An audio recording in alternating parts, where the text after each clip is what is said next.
Welcome back to our Florida podcast. I'm your host, Mae, and every other Monday I share about Florida's unique wildlife and ecosystem or current events impacting Florida's wildlife. Hi, and I'm Kaylee. On those off weeks, I share about Florida history, places, spaces, and the people that have lived here before us. Perfect. So, for the last 2 weeks, Kaylee and I have been chatting about the Florida black bear, 48-hour hunt in 2015, and the future of black bears in 2025. Along with this, we have talked about the FWC a tad bit and the role they play, commissioner meetings, and such. In this week's episode, I am diving in and talking about the Florida Fish and Wildlife Commissioners, specifically who are our FWC commissioners, and do they have Florida's best interests at heart, or could there be ulterior motives? Juicy. Right?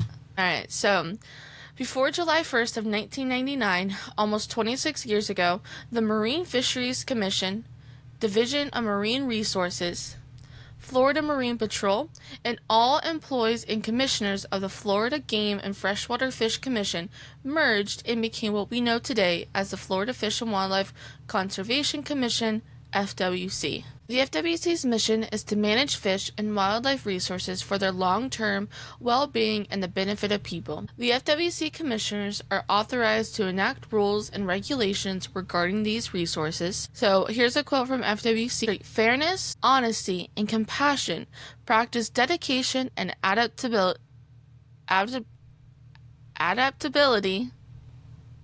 and include diverse opinions throughout our decision-making processes. The FWC has over 2,000 full-time employees.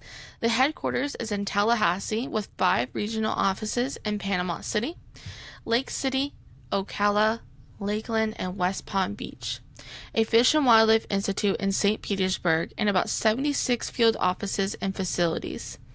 Florida has 53,927 square miles of land and 12,133 square miles of water, with more than 34 million acres of public and private land, including 6.07 million acres of wildlife management areas, similar to Bear Management Units, BMUs. The FWC protects more than 575 species of wildlife and 200 native species of freshwater fish and more than 500 native species of saltwater fish.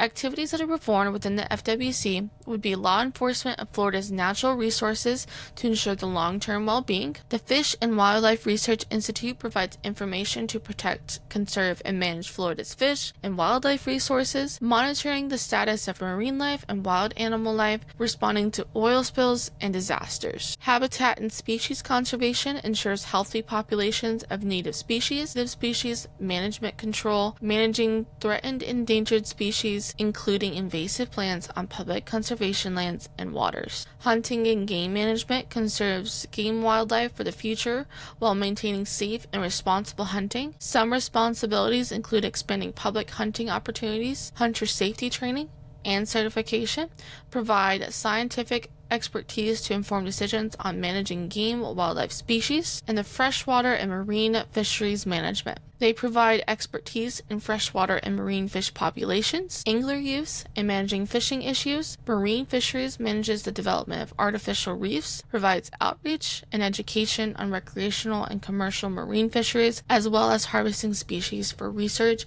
and educational purposes. So overall, they play a huge role in all of our research and all the information that we know today about our wildlife, marine life, and fish and invasive species as well. Well, it's amazing like what all is covered. When you like cover how many acres of land, how many you got water, you have marine versus freshwater, you have the law enforcement side of things. So the people that are working in it are doing so much, and you've got science and everything as well. So this episode is not to like expose all these individuals that are working very hard or anything. It's more to like point out, okay, but who's in charge of things, and why do things that don't seem in our best interest, that don't seem to line up with this mission statement, why are they happening, and who's in charge? Because if it's corrupt at the top, like, it's going to bleed through. I mean, if it's corrupt anywhere, it's going to bleed through and taint the organization. But yeah, we are not, for any FWC biologists or even law enforcement or whatever listening, like, we're not outing that as much as the people that are appointed to be in charge. Well said.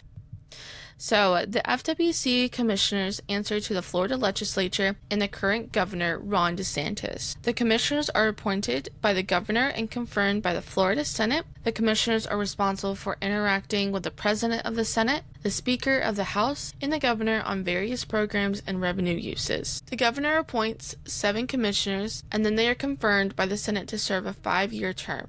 Our current commissioners are Rodney Barreto, the chairman of the FWC board, Stephen Hudson, vice chairman, Gary Nicholas, Preston Ferrier, Gary Lester, Sonia Rude, Albert Murray. These are our 7 commissioners that have been elected, not elected per se, but appointed by the governor and then confirmed by the Florida Senate. So I will come back to speak about Rodney Barreto. Don't forget about him. I will talk about Mr. Chairman to share his background and examples of his conflict of interest. Real quick, I wanted to ask, is there a limit to how many terms that they can serve? No. Okay. 5 years, No, but not they at can all. be elected 5 continuously. years.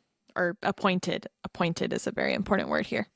Yeah, I know. I word. said elected too, and I'm like, oh, no, that's not it. Yeah, exactly. So they can continue serving. I'll get into that too near the end there. So I think that's another issue of its own. The FWC commissioners meet 4 times a year at various locations across the state to receive reports from staff, stakeholder input, and rule proposals. The meetings are 2 days, typically a Wednesday and Thursday, and about 4 months apart. The 2025 meetings will take place February, May, August, and November. The May meeting took place in Ocala on May 21st and 22nd. An agenda is created and posted to FWC.com where you can review any proposals. Additionally, you are able to submit comments on the FWC website as many times as desired of the various topics on that agenda. If an item is not on the agenda, a comment must be left so that on the last day of the meeting, they will allow time for those items to be discussed. These meetings usually include the previous meeting's minutes, staff awards, rule proposals, as well as any votes needed for previous matters. Discussed. The FWC staff and researchers who have conducted the research on proposals will share a PowerPoint presentation. In this presentation, the information can be anything from data and research, proposal changes, and public opinion data. Once the information has been presented and the commissioners do not have any questions, they will open the floor for any speakers and begin calling them forward. According to the FWC website, they'll have 3 minutes to discuss opinions, facts, and proposals. I had the opportunity to attend the meeting on May 21st in person, a perfect example of the FWC blindsiding the public, and picking and choosing who to accommodate would be in the most recent case on Wednesday, when the sheriff of Marion County, Billy Woods, barely announced he would try to cut his speech down to 1 minute. So, this was the first time the speakers learned that we would only have 1 minute to speak on the black bear hunt topic. The commissioners then allowed the sheriff to speak past the 1 minute mark and finish the speech at his own speed. Any other speakers were muted or cut off past the 1 minute mark. And he was in favor of the bear hunt? He was in favor of the bear hunt. I kind of planned to get his quote exactly because it was a little out there. So I plan to talk about that at some point too. But yes, he was in favor of the bear hunt. He said it was about time, basically. Yeah, and you also mentioned that he got to jump the line essentially because he had to get back to work. Yeah, exactly. So they ended up starting out with him. Not that he was actually there first. I'm not saying that he didn't arrive early, but he definitely was not the first one to be signed up to speak. But they basically started out the meeting. They're like, all right, we're going to go ahead and let our sheriff go ahead and speak now because he's got to go ahead and get back to it. Which there were so many other individuals that had just important jobs. I mean, almost all the public that was there had to take off of work to attend this meeting or take a half day. So there was all a sacrifice made by the public, by every single person that was there, and they excused it for the sheriff, basically, of Ocala. Well, it's just you could change the rules. And I think one of those two things is it's one thing to accommodate somebody, like time-wise, if they only have that, but it's also very frustrating that if everyone else is getting cut off right at the 1 minute mark or getting muted or something, that's fine if it's all going to be for everybody, but you don't get to pick and choose. I know. And then later on, towards near the end, actually, of the speakers for the Black Bear Hunt, there was a mayor, and I think it was Miami, but she was the mayor of somewhere in Florida, and she attended this meeting to speak about the Florida Black Bear Hunt, and she didn't get any special privileges. She didn't get to come up sooner. She had to wait in line. There were over 150 speakers for the black bear that came up today, and There was no special favors for her. So let's find out if the FWC commissioners have Florida's best interests or if there are ulterior motives. So, I want to make it clear before we get started in the next portion, this is directly related to the commissioners and not the FWC staff. I greatly appreciate and have great respect for the FWC staff, researchers and biologists, and FWRI, and the staff supporting conservation efforts in the field. I appreciate the hard work and dedication you put into scientifically learn and researching what is in the best interest of Florida and the need to protect and conserve it. Which I want to ask, and maybe you cover this, so sorry if I'm jumping ahead, but obviously everyone that's working in the field has to be qualified. Like, if they're working in conservation, they've studied biology and are extremely qualified in those degrees. Like, you know, even if they're law enforcement, they're qualified more than most like regular law enforcement because they also have to have all of the game laws and everything. And I understand that it can be a very dangerous job. For the commissioners, do they have to have any sort of background? Do they have any sort of background in biology or science? Or like I kind of know the answer because I've been seeing these videos on Instagram, but I try not to like go for the rage bait, you know, because I'm like, well, we got to research it. But then I started glancing as you started doing this research. I'm like, I don't think these people have anything to do with biology, not even Florida necessarily. Like, okay. No, not even the tiniest bit. Most of them went to school for economic background, business background. You can visit FWC's website and there's like a short overview and you can kind of see everything they went to school for. There's no requirements for them to have any type of background in biology, conservation, environmental science, like not a singular degree required for them. They are just appointed by the government and it's honestly purely just political. That's it. Yeah. I'll say it's not even like not even law enforcement, you know, like no law enforcement, nothing. It's crazy. So, and as a researcher and scientist and you know, you're doing what you love, I really wanted to speak with a couple and but I wasn't sure what type of information I would get or if I would be able to get any information, but I'm just like, I wonder, and I imagine how hard that must be to work for people and have to answer people that don't understand and don't know the science. And there's no requirements for them to either, so... Yeah, and I totally understand everyone's got different skill sets and that you need people that aren't necessarily like in the field to make some of these decisions, but it does seem crazy to me that there's not a greater understanding or at least like a prerequisite of like, no, I understand this intellectually to a certain degree and not just I like deep sea fishing. I'm an angler myself, you know. And that's exactly. I found that too, and I was looking at the FWC bios where it's like, oh yeah, they're family hunts, or they like they like deep sea fishing, and you're like, okay, cool, and that's so great. many that are not even from Florida too. Majority, yeah. Well, but we digress. Anyways, Chairman Rodney Barreto has made it clear several times that he does not have the best interest of the FWC, has several conflicts of interest, and is only in the business to make money. Chairman Rodney Barreto was initially appointed by Governor Jeb Bush in 2001, reappointed for a third term in 2011 by Governor Charlie Crist. Was his last name Crist or Crist? I don't remember. I was in elementary school. I didn't care. Governor, okay, right? And appointed by Governor Ron DeSantis, approved by the Senate in 2019. So before I move further, I want to point out that the FWC has only been established with what we know it as today since 1999. So he has served as commissioner and chairman basically since the whole entire time. Okay. He just was reappointed in 2024, so we will have Mr. Rodney Barreto until 2029. Wow, so that's like 28 years. You say he was appointed in 2001? Yeah. Okay. That's a full-on career. Was he a part of any of the other organizations that, you know, all kind of became the FWC? Was he part of any of those before? They sounded more... was he a staff or anything? Yeah. No. Not even a little bit. Yeah. I believe so. He was a police officer for a little while in Miami at the very, very, very beginning of his career, like as a young adult. But other than that, no. I quote directly from the FWC website, and I will also have a screenshot in case the website is updated anytime soon in light of the many complaints. Chairman Barreto is the president and CEO of Barreto Group, Inc., a diversified company specializing in corporate and public affairs, consulting, real estate investment, and development. Once learning this, I took a little trip on Google and found Barreto Group, where his personal company website states that Barreto Group is a diversified company specializing in corporate and public affairs consulting, real estate investment, and development. So, anything you want to add real quick, Kaylee? Trying to pull up their website to get a feel. It is fun that like developer is like right on the website. I know, not once but twice, as well as on his I think his LinkedIn as well. Go there too. A visionary entrepreneur and pillar of the South Florida community. Chairman of the FWC is on there. Yeah. As is chairman of the Miami Super Bowl host. Recently recorded, Barreto made the comment, "I own the land. Palm Beach County wanted me to give the land. I'm in the business to make money, not buy land and give the land away. I'm in the business to make money.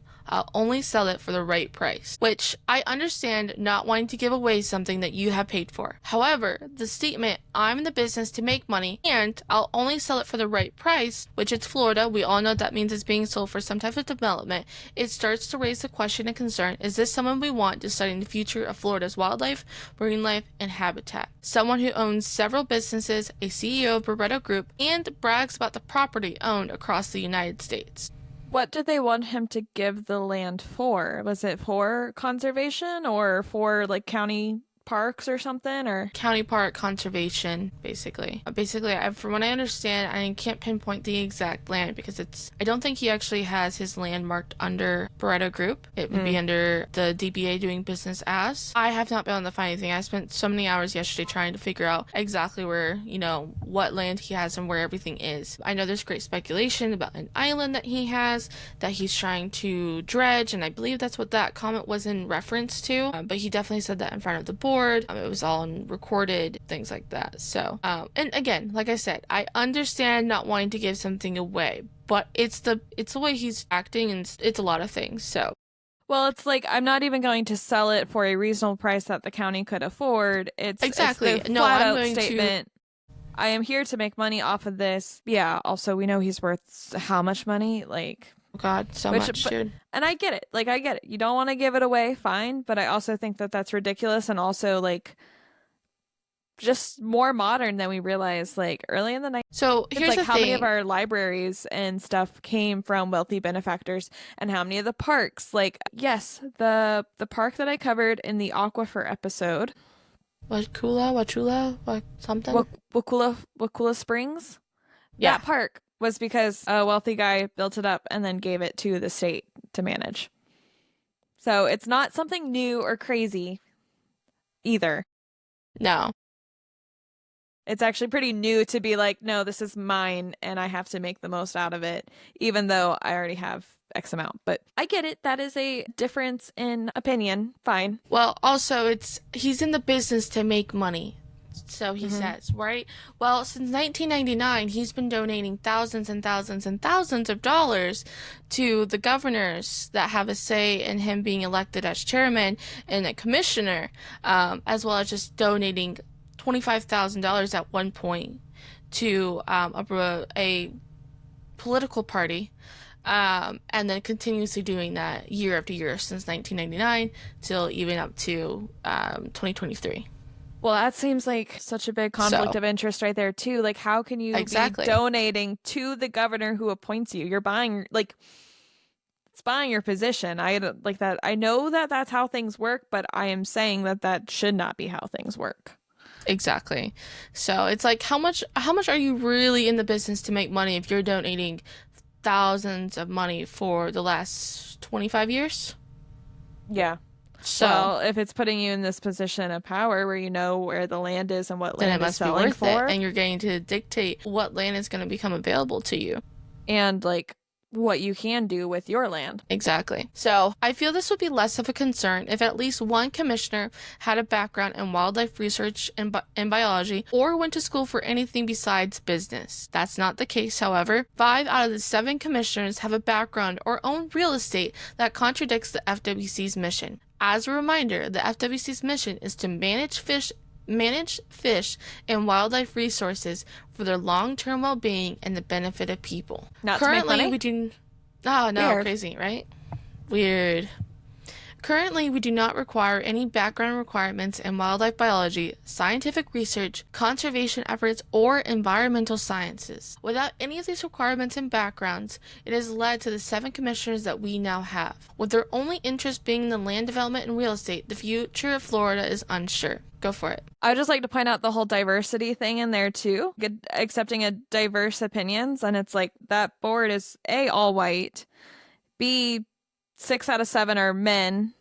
And though I've got lots of complaints about the way the woman's bio was written. The one woman, I believe only, her husband was FWC before she was. Correct. Exactly. So, yeah, and that's one of her qualifying things. I assigned her to you knowing that the research that you did would be like, no, do better. Like, absolutely not. Well, it's like her qualifying is that, like, she has a degree in business or something too, but her qualifying thing is that her husband had this role before. And it's like, well, exactly. Okay, first of all, and then also, well, I'm sure most of the other guys had kids. The amount of kids they had weren't mentioned, but she had like 5 kids or something. That had to get put in her bio. Anyways, digress. February 28th, 2025, Dr. Anna V. Escamani filed for a joint resolution proposing an amendment to Section 9 of Article 4 of the state constitution to revise appointments to the Florida Fish and Wildlife Conservation Commission. The bill was filed in hopes of ensuring Florida has commissioners who are based on merit and not political donations. This ensures that decisions are guided by scientific expertise, public input, and a commitment to conservation. Making these changes would be about strengthening our state's environmental leadership and ensuring that FWC remains focused on preserving Florida's natural beauty for future generations. That makes so much sense to me. Also, right?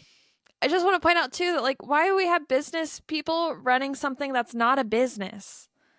Exactly. Government is not business. It is not Agreed. there to extract resources. This is specifically put in place to protect natural resources that don't generate revenue, and that is okay, and that is worth having. Agreed. So what happened with this bill? In summary, some of these changes would be from 7 members to 9 members, 2 members from the Department of Agriculture and Consumer Services, 2 members from the Department of Environmental Protection be appointed, the Department of Air and Water Pollution Control would appoint a scientist, the governor would appoint 4 members following new requirements to ensure variety in the FWC commissioners. Some of the requirements as well would be that there would need to be some ethics classes completed, 4 hours of ethics training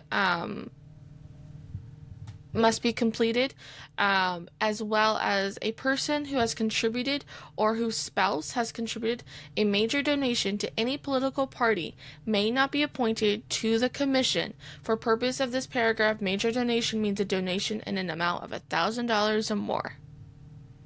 She did not stutter. Nice. I like it. I like it too.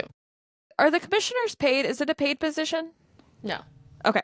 I didn't think so, which I think is both good and bad. Like, obviously, I think it's, in theory, like, oh, they're not paid, so therefore, like, that's not corrupting them. But also at the same time, I kind of want the people that are working for me to be paid to be loyal to me, like, as government, as citizen. And it also means that if it's not a paid position, then for these people to be able to take that amount of time off, 8 days, at least a year plus the other stuff, then they have to be of a certain class in order to be able to afford that. So I think that that's something to remember too, with like, oh, unpaid positions, or like, this guy who works for the government isn't going to take a paycheck. And it's like, okay, but that's essentially propaganda, and I want the person that works for me to be paid. And it also means that people that are poor would have the opportunity to still do that job. Otherwise, you're like shooting some of your diversity in the foot right there, because you are only allowing people who can afford to not work to fulfill these duties to do that. Correct. I digress. Yeah. That's basically a rough. I will have the proposal linked in our captions. And again, I just kind of took like this was just a general. So definitely go through and read that. It's actually only a couple pages long. Honestly, it's not like 100 pages. And it's actually a relatively easy read. I feel like I always find these PDFs and I'm like, oh, this is horrible to read. And this was an easy read. It's very straightforward, well said. Overall, like she did not stutter. Okay. And so this was presented on March 5th, 2025 to the Natural Resources and Disasters Subcommittee, the State Affairs Committee, Government Operations Subcommittee, and Natural Resources and Disasters Subcommittee. On May 3rd, 2025, this was marked indefinitely postponed and withdrawn from consideration. Awesome. Now, unfortunately, Kaylee and I were discussing it a little bit. She did not know that this was technically marked indefinite unless she looked it up before, but we were discussing and we're not entirely too sure what we do in the next, like, what's the next step? You know, how do we keep getting this brought back up? Yeah, we're How not can legal. we... We're We are not legal not. experts, but what I was Googling was essentially like indefinitely postponing is like if we're not handling it right now, and if it gets postponed long enough, it has to be like it's the legislative process has to start over. So it takes even longer for that to get thrown through. But you can indefinitely postpone something during a meeting to be like, yeah, we're not even discussing this right now. Bring it back up later. Exactly. So basically, this concludes this week's episode. I plan to chat about these 6 other commissioners as Rodney Barreto is not the only conflict of interest. As well, I attended the commissioner meeting in person, like I said. I do want to talk a little bit about about what happened, and so I will be sharing that coming up pretty soon here. Probably next week. I think I'll be sharing that with the commissioners. So if you wanted to attend the meetings, I'm not sure what to expect. I'll go over that. Definitely not as intimidating as it seems, in my opinion. So I will be chatting about that soon. Anything you want to go ahead and add, Kaylee? I was just looking up. There is a Instagram account, FWC underscore commish, COMMISH. And that's kind of what brought this more. I mean, really, you getting into the bear stuff is what brought it to our attention. But then I was Yeah. seeing their stuff on Instagram. And if you're curious about this, you want to get more into it, I would consider following them. I do know they recently attended the meeting. I believe they were there on Thursday. I wasn't there Thursday. I'm not sure if they attended Wednesday. I didn't get to run into them. But they attended and they did actually several social media groups. I can't think of them right off the top of my head, but they were there as well. And they all brought forth as an additional agenda item that was not planned to be discussed. They talked about, the conflict of interest with the chairman, with all of our commissioners, and what would it take to we want to reform the FWC. Yeah. It's not right. It is corrupt. You don't even have to do a crazy amount of digging to realize so quickly how corrupt it actually is. Yeah. Exactly. That's what But I was saying. it's Like going their to take a lot. Instagram's like sometimes I'm a little like, ooh, okay, that's a little rage baity. But then the more I Rage bait, actually yeah. look into some of the stuff, I'm like, whoa, okay, it's actually pretty bad though. It's really bad. And It so is they're really doing bad, a and lot they for do a great job though of putting it out there in a way that makes you stop and makes you look into it. Because if not, you're like, I don't know about this, and then you look into it, and you're like, oh shit, like no, this is happening for well, like actually happening. it sounds like a villain story. It is. Like it sounds like some sort of like but it is though. I mean, it's like why are developers in charge of conservation? Those things are at Don't go hand odds in with each hand. other. They are completely at odds with each The other. And FWC how is is that not a not science conflict of experiment interest? to figure out, oh, well, conservation efforts and land developers go hand in hand and will they work? No, they won't. We know, like, flat out, this is not something for us to try and make work. Also, again, we've had Chairman Barreto in office for 20 years. Like, it's Yeah. time to go. Yep. So, So Yeah, but check out their stuff and then like Reform FWC. I don't know if that's a separate thing or if that's their thing that they're like pushing, but outside of what we're doing and presenting this week and next week, I would definitely look into that. And more And information that we get and, any other ways that we can continue to push this along, we will be posting and updating on the channel, either in the next 2 weeks when we start posting about this, like when we've released this episode, or just in the future, because Kaylee and I have strong feelings about this and we care about Florida and we want the best for Florida, truthfully. well, And and I right think now, our commissioners are not it. it lines up really well with like the rest of the stories that we tell on the podcast, like whether it's history and talking about like Marjorie Stoneman Douglas and like if you don't have it, you can't conserve it. Like there's nothing to conserve if it's gone, So we tell the stories of the people that went out of their way to hold on to stuff. Marjorie Harris Carr, and so this is the fight, that one of the many fights that we're up against at this point. So yeah, I would definitely want to share that, and it directly affects, like you said, the black bears, but also the gopher tortoise, like all of these different species, the scrub jay.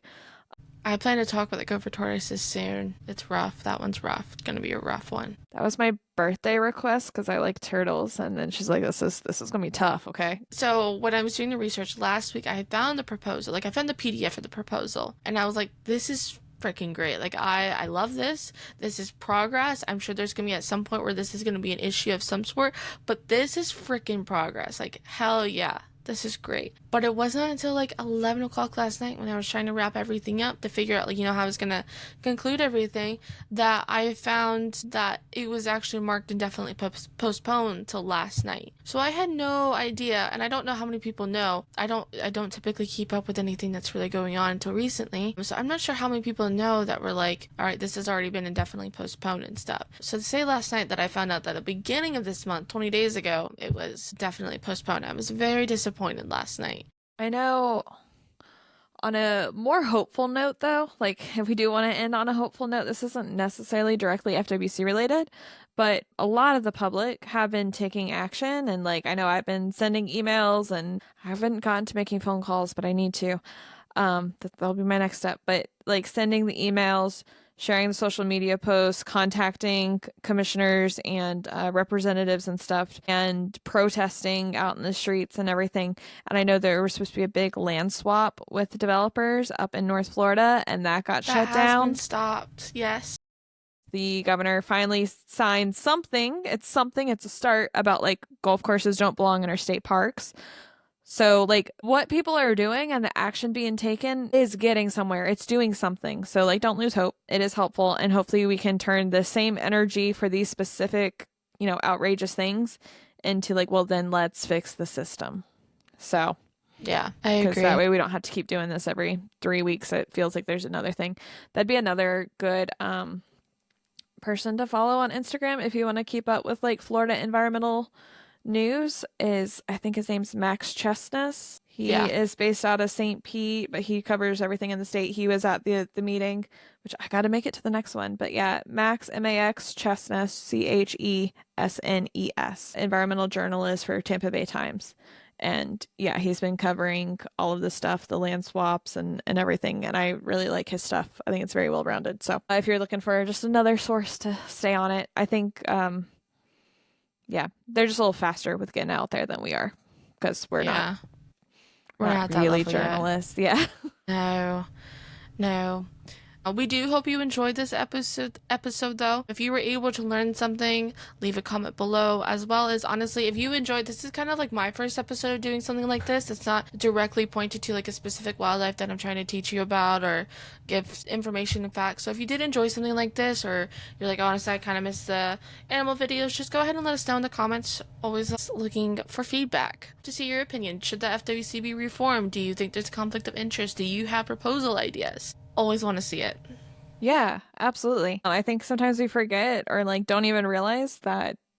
Wait, no, we are the people, and this is supposed to represent the people. Yeah, so we just need to take back that power and express that and everything. So yeah, thank you for listening. I really enjoyed this episode. I really appreciated it. Yeah, and I'm looking forward to diving more into my research for next week's and talking about the other commissioners that are on there. And just, yeah, it's crazy. It feels like we're reading a villain story. Like, how is this possible? Okay. But here we are. Yeah, if you want to see what we're doing on social media too, we share we've actually been putting out a lot more videos and stuff lately, thanks to Megan and some combined efforts, but we've got some good stuff. So if you would like more of a text format or just like to see some of the images that go along with the episodes, you can find all that there, and get a glimpse at a small glimpse at our personal lives, I guess. Yay, social media. But you can follow us at Our Florida Podcast, OUR, Florida Podcast, Instagram, Facebook, YouTube. Please subscribe on YouTube. That'd be super helpful. If you want to watch the videos and everything, you can do that there. And I think that's it. You can also email us at ourfloridapodcast@gmail.com if you have any specific Florida stories or episode suggestions. And we would love to hear your episode suggestions. So, all right, that's all I got. Have a great Monday, everyone. I hope to see you next time. Bye. Bye.